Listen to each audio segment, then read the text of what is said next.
രണ്ട്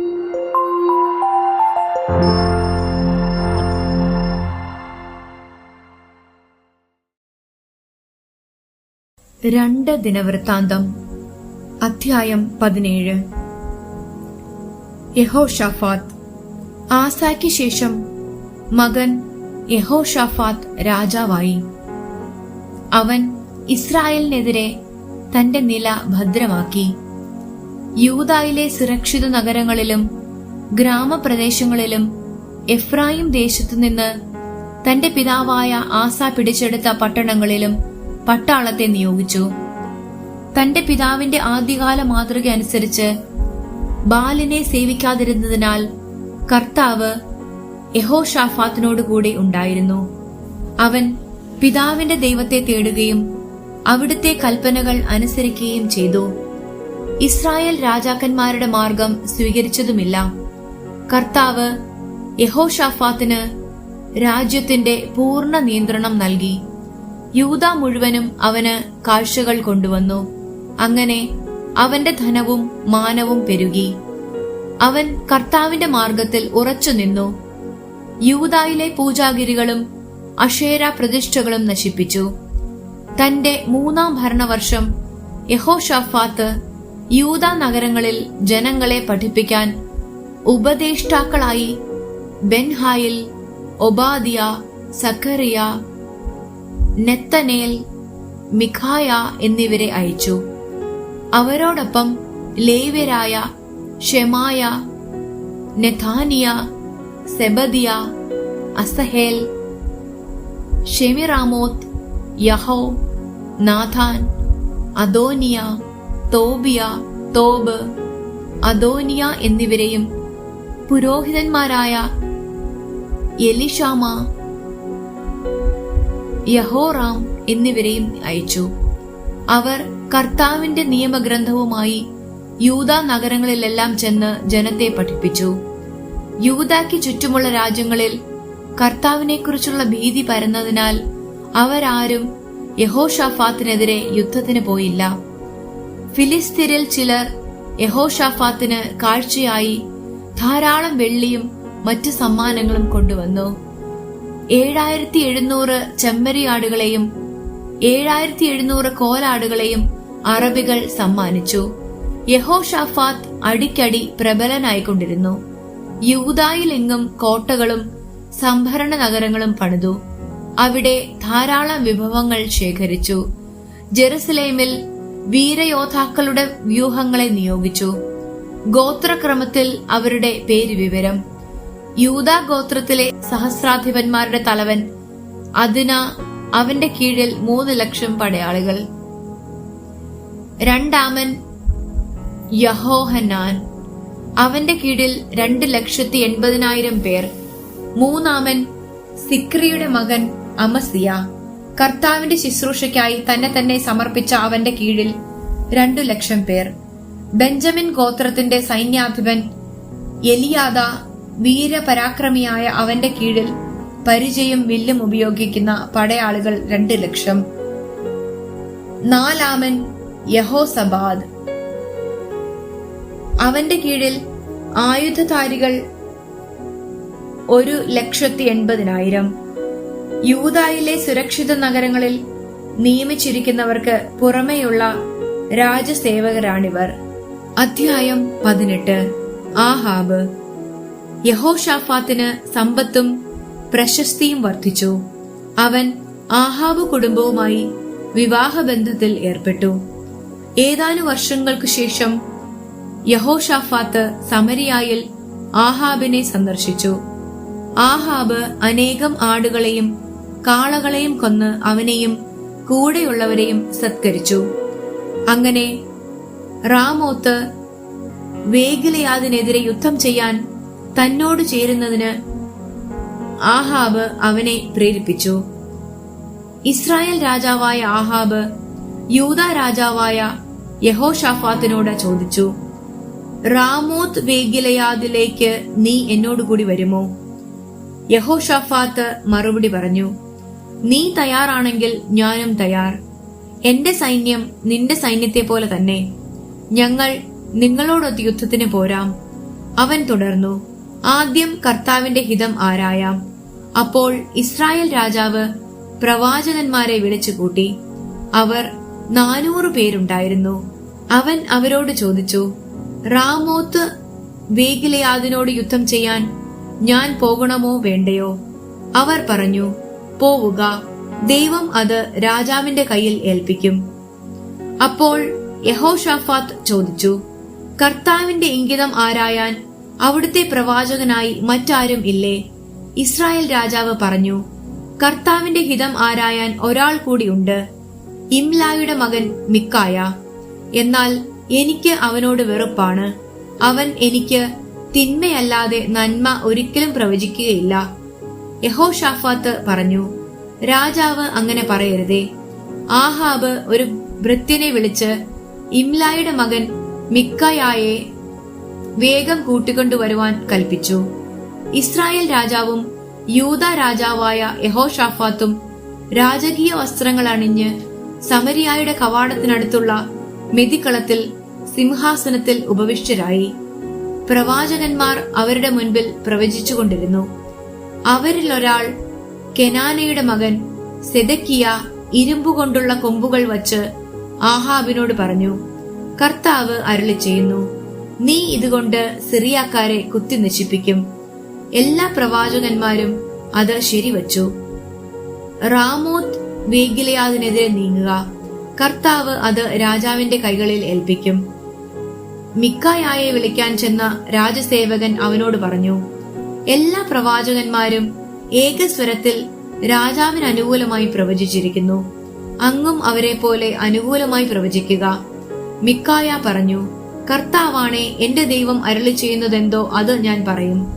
അവൻ വന്നപ്പോൾ രാജാവ് ചോദിച്ചു, മിക്കായ, ഞങ്ങൾ റാമോത്ത് ഗിലെയാദിനെതിരെ യുദ്ധത്തിന് പോകണമോ വേണ്ടയോ? മിക്കായ പറഞ്ഞു, പോയി വിജയം വരിക്കുക, കർത്താവ് അവരെ നിങ്ങളുടെ കൈകളിൽ ഏൽപ്പിക്കും. രാജാവ് പറഞ്ഞു, കർത്താവിന്റെ നാമത്തിൽ എന്നോട് സത്യമേ പറയാവൂ എന്ന് എത്ര പ്രാവശ്യം ഞാൻ ആവശ്യപ്പെടണം? അപ്പോൾ മിക്കായ പറഞ്ഞു, ഇടയനില്ലാത്ത ആടുകളെ പോലെ ഇസ്രായേൽ ജനം പർവ്വതങ്ങളിൽ ചിതറിക്കിടക്കുന്നത് ഞാൻ കണ്ടു. ഇവർക്ക് നാഥനില്ല. കർത്താവ് അരുളി ചെയ്തിരിക്കുന്നു, ഇവർ സ്വഭവനത്തിലേക്ക് സമാധാനത്തോടെ മടങ്ങട്ടെ. ഇസ്രായേൽ രാജാവ് യഹോശാഫാത്തിനോട് പറഞ്ഞു, ഇവൻ എനിക്ക് തിന്മയല്ലാതെ ഒരിക്കലും നന്മ പ്രവചിക്കുകയില്ലെന്ന് ഞാൻ പറഞ്ഞില്ലേ? മിക്കായ പറഞ്ഞു, കർത്താവിന്റെ വചനം ശ്രവിക്കുക. കർത്താവ് തന്റെ സിംഹാസനത്തിൽ ഉപവിഷ്ടനായിരിക്കുന്നത് ഞാൻ കണ്ടു. സ്വർഗീയ സൈന്യങ്ങൾ അവിടുത്തെ ഇടത്തും വലത്തും നിന്നിരുന്നു. അപ്പോൾ കർത്താവ് ചോദിച്ചു, ഇസ്രായേൽ രാജാവായ ആഹാബ് റാമോത്ത് ഗിലെയാദിൽ പോയി വധിക്കപ്പെടാൻ തക്കവണ്ണം ആര് അവനെ വശീകരിക്കും? ഓരോരുത്തരും ഓരോ വിധത്തിൽ മറുപടി നൽകി. ഒരാത്മാവ് മുന്നോട്ട് വന്നു പറഞ്ഞു, ഞാൻ വശീകരിക്കാം. കർത്താവ് ചോദിച്ചു, എങ്ങനെ? അവൻ പറഞ്ഞു, ഞാൻ പോയി അവന്റെ എല്ലാ പ്രവാചകന്മാരുടെയും അധരങ്ങളിൽ നുണയുടെ ആത്മാവായി ഇരിക്കും. അവിടുന്ന് അരുളി ചെയ്തു, പോയി അവനെ വശീകരിക്കുക, നീ വിജയിക്കും. ഇതാ, നിന്റെ ഈ പ്രവാചകന്മാരുടെ അധരങ്ങളിൽ കർത്താവ് വ്യാജത്തിന്റെ ആത്മാവിനെ നിവേശിപ്പിച്ചിരിക്കുന്നു. നിനക്ക് അനർത്ഥം വരുത്തുമെന്ന് കർത്താവ് അരുളി ചെയ്തിരിക്കുന്നു. അപ്പോൾ കെനാനായുടെ മകൻ സെദക്കിയ അടുത്തു ചെന്ന് മിക്കായയുടെ ചെകിട്ട തടിച്ചുകൊണ്ട് ചോദിച്ചു, നിന്നോട് സംസാരിക്കാൻ കർത്താവിന്റെ ആത്മാവ് എന്നെ വിട്ട് ഏതു വഴിക്കാണ് നിന്റെ അടുത്തെത്തിയത്? അതിന് മിക്കായ പറഞ്ഞു, ഒളിക്കാൻ ഉള്ളറയിൽ കടക്കുന്ന ദിവസം നീ അതറിയും. ഇസ്രായേൽ രാജാവ് കൽപ്പിച്ചു, മിക്കായയെ പിടിച്ച് നഗരാധിപനായ ആമോന്റെയും രാജകുമാരനായ യോവാഷിന്റെയും മുൻപിൽ കൊണ്ടുചെന്ന് പറയുക, ഞാൻ സമാധാനത്തിൽ തിരിച്ചെത്തുന്നതുവരെ അല്പം മാത്രം അപ്പവും വെള്ളവും കൊടുത്ത് ഇവനെ കാരാഗ്രഹത്തിൽ സൂക്ഷിക്കുക എന്ന് രാജാവ് ആജ്ഞാപിക്കുന്നു. മിക്കായ പറഞ്ഞു, നീ സമാധാനത്തിൽ മടങ്ങിയെത്തുമെങ്കിൽ കർത്താവല്ല എന്നിലൂടെ സംസാരിച്ചത്. ഇത് ജനം മുഴുവൻ കേൾക്കട്ടെ. ഇസ്രായേൽ രാജാവും യൂദാ രാജാവായ യഹോശാഫാത്തും റാമോത്ത് ഗിലെയാദിലേക്ക് പുറപ്പെട്ടു. ഇസ്രായേൽ രാജാവ് യഹോശാഫാത്തിനോട് പറഞ്ഞു, ഞാൻ വേഷപ്രശ്നനായി യുദ്ധക്കളത്തിലേക്ക് പോകാം. നീ രാജകീയ വസ്ത്രം ധരിച്ചുകൊള്ളൂ. അങ്ങനെ ഇസ്രായേൽ രാജാവ് വേഷം മാറി അവർ യുദ്ധത്തിന് പോയി. ഇസ്രായേൽ രാജാവിനോടല്ലാതെ വലിയവനോ ചെറിയവനോ ആയ ആരോടും പടപൊരുതരുത് എന്ന് സിറിയ രാജാവ് തന്റെ രഥനായകന്മാരോട് കൽപ്പിച്ചിരുന്നു. യഹോശാഫാത്തിനെ കണ്ടപ്പോൾ ഇതാ ഇസ്രായേൽ രാജാവ് എന്ന് പറഞ്ഞ് അവർ അവനെ ആക്രമിച്ചു. അപ്പോൾ യഹോശാഫാത്ത് നിലവിളിച്ചു. കർത്താവ് അവനെ സഹായിച്ചു. അവരിൽ നിന്ന് ദൈവം അവനെ വിടുവിച്ചു.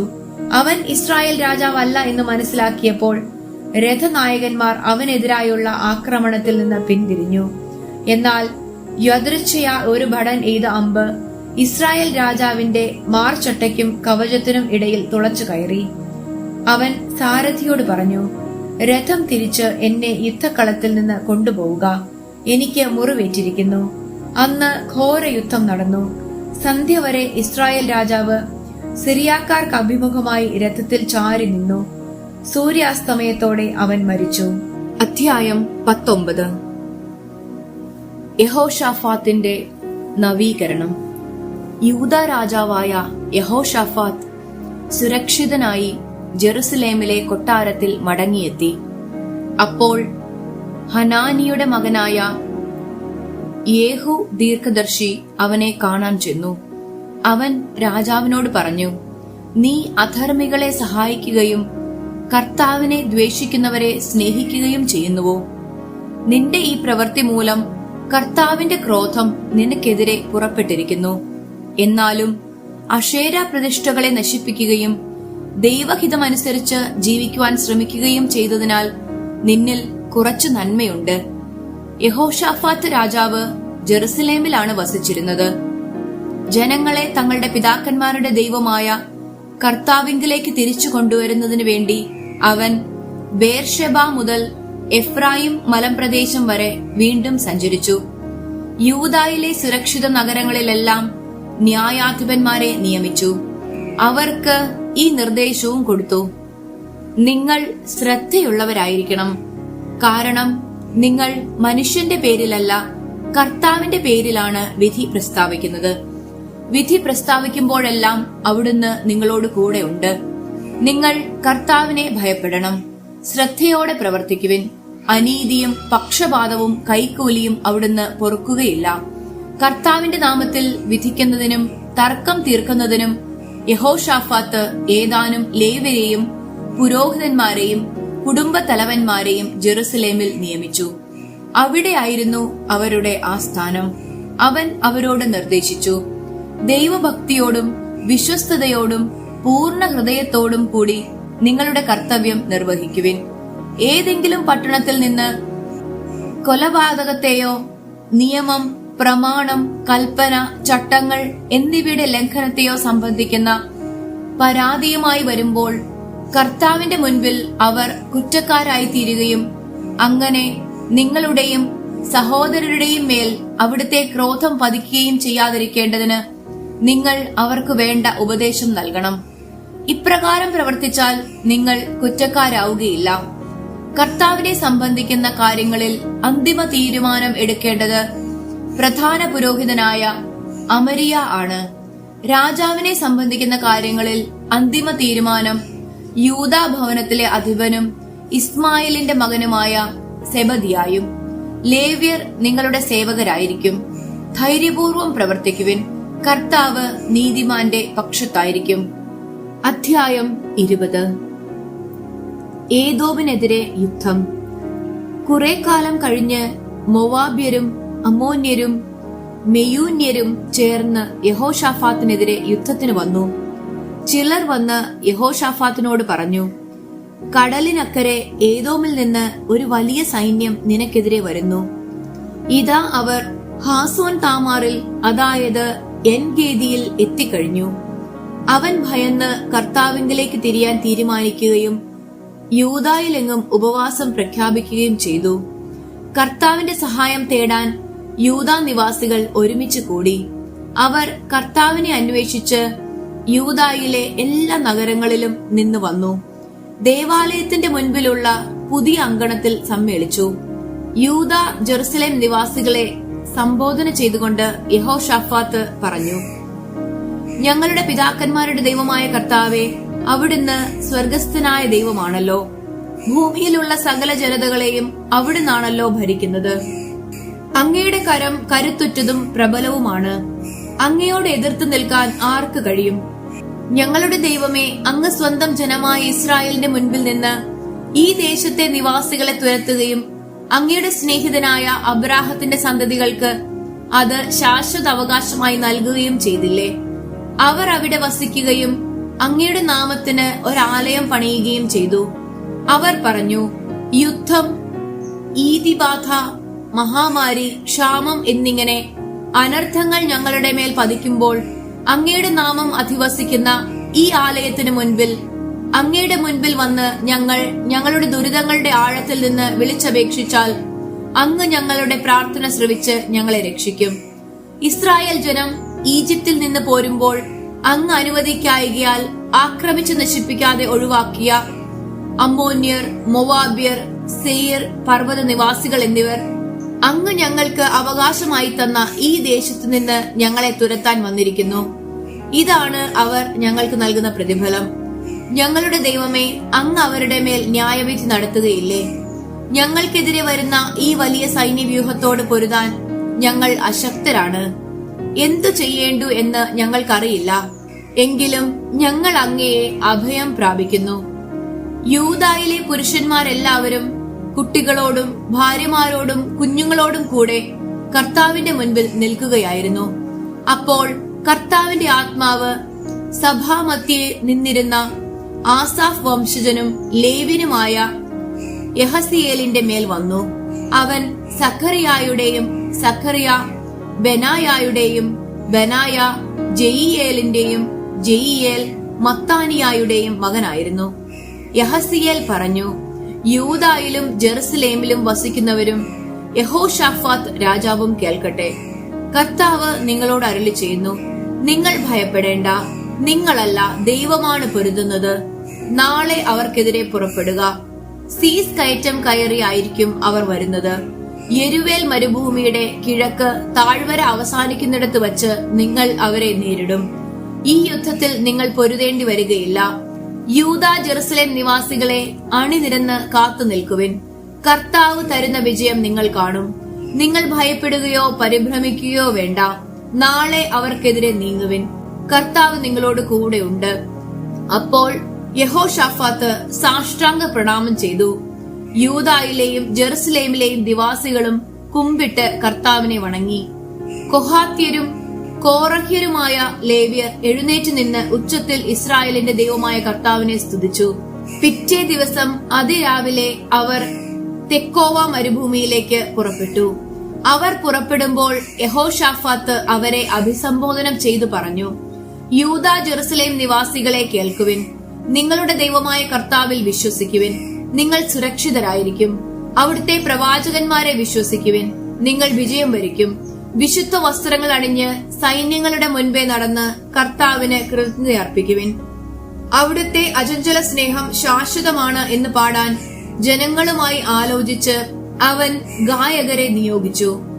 അവർ പാടി സ്തുതിക്കാൻ തുടങ്ങിയപ്പോൾ യൂദായെ ആക്രമിക്കാൻ വന്ന അമ്മോന്യർ, മൊവാബ്യർ, സെയിർ പർവ്വത നിവാസികൾ എന്നിവർക്കെതിരെ കർത്താവ് കെണിയൊരുക്കി. അവർ തുരത്തപ്പെട്ടു. അമ്മോന്യരും മൊവാബ്യരും ഒരുമിച്ച് സെയിർ പർവ്വത നിവാസികളോട് പൊരുതി അവരെ നിശ്ശേഷം നശിപ്പിച്ചു. അതിനുശേഷം അമ്മോന്യരും മൊവാബ്യരും അന്യോന്യം ആക്രമിച്ച് അവരും നശിച്ചു. യൂദാ സൈന്യം മരുഭൂമിയിലെ കാവൽ ഗോപുരത്തിൽ വന്ന് ശത്രു സൈന്യത്തെ നോക്കിയപ്പോൾ ശവശരീരങ്ങൾ നിലത്ത് കിടക്കുന്നതാണ് കണ്ടത്. ആരും രക്ഷപ്പെട്ടിരുന്നില്ല. യഹോഷാഫാത്തും സൈന്യവും അവരെ കൊള്ളയടിക്കാൻ ചെന്നു. വളരെയധികം ആടുമാടുകളും ഭക്ഷണ സാധനങ്ങളും വസ്ത്രങ്ങളും വിശിഷ്ട വസ്തുക്കളും അവിടെ ഉണ്ടായിരുന്നു. ഓരോരുത്തരും ചുമക്കാവുന്നത്ര സാധനങ്ങൾ ശേഖരിച്ചു. അവരുടെ കൊള്ള 3 ദിവസം നീണ്ടു. അത്രയേറെ ഉണ്ടായിരുന്നു അത്. 4-ാം ദിവസം അവർ ബറാക്ക താഴ്വരയിൽ ഒന്നിച്ചുകൂടി. അവിടെ അവർ കർത്താവിനെ വാഴ്ത്തി. അതുകൊണ്ടാണ് അതിന് ബറാക്ക താഴ്വര എന്ന പേര് ലഭിച്ചത്. ശത്രുക്കളുടെ മേൽ കർത്താവ് നൽകിയ വിജയത്തിൽ ആഹ്ലാദിച്ചുകൊണ്ട് യൂദാ ജെറുസലേം നിവാസികൾ യഹോഷാഫാത്തിന്റെ നേതൃത്വത്തിൽ ജെറുസലേമിലേക്ക് മടങ്ങി. വീണ, കിന്നരം, കാഹളം എന്നിവയുടെ അകമ്പടിയോടെ അവർ ജെറുസലേമിൽ കർത്താവിന്റെ ഭവനത്തിൽ എത്തി.